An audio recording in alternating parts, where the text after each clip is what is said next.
moni ndine Jaki. Nde munkhani zina apolisi kunchinji afuna kuchenjeza anthu za kuopsa kosunga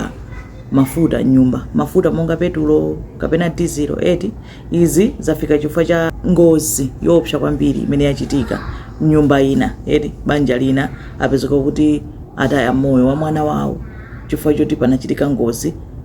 atasunga mafuta nyumba. Akuti pa 21 August 2025 ku Nchinji nyumba ina kunachitika ngozi yoopsa kwambiri eti ati banja lina kumene koko la abambo ena oti ali ndi shop adali ndi grocery kumene koko ndi amapezeka kuti amakagula mafuta kandi petulo kandi diesel amapita naye ku nyumba ndi amakamthira mabotolo amapita nkumakagulisa kutiko ku shop kwawoko. Malinga ndi mmene zinthu zavutira zokhuza fuel eti mafuta kusowa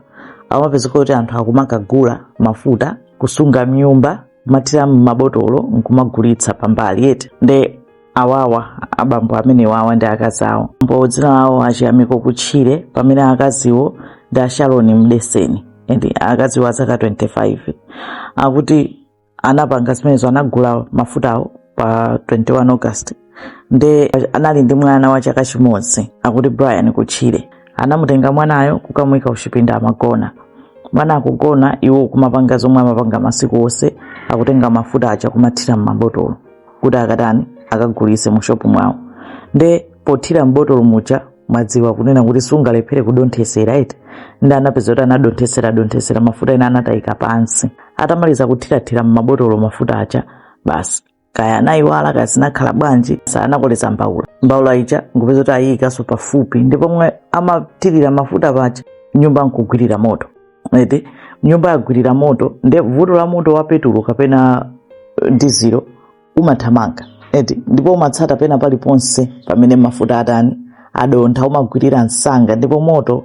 ndi chimodzimodzi ndizoopsa kwambiri pa dziko lapansi mmene umayakira ndi mmene umachitira changu komanso kuti thupi la munthu limayaka ngati chikuni chimene eti achiyamiko ndi akazawo anayesera anathawa nyumba moja eti koma nangasi ngozi kuthawa kwake mongothawa kuti moto kuthawira panja eti iwo achakuyaka komanso atanavulala kwambiri onse awiri amayi ndi abambo atathawira panja mpamene amakakumbukira kuti mwana tamusiya kugona mnyumba eti koma zinayithuleti nyumba yagwirira kale akuti mwana anapseratu moyo wake unatayikira patipo pomwepo. Panopo achiyamiko ndi akazawo Ashaloni ali mchipatala atanavulala kwambiri koma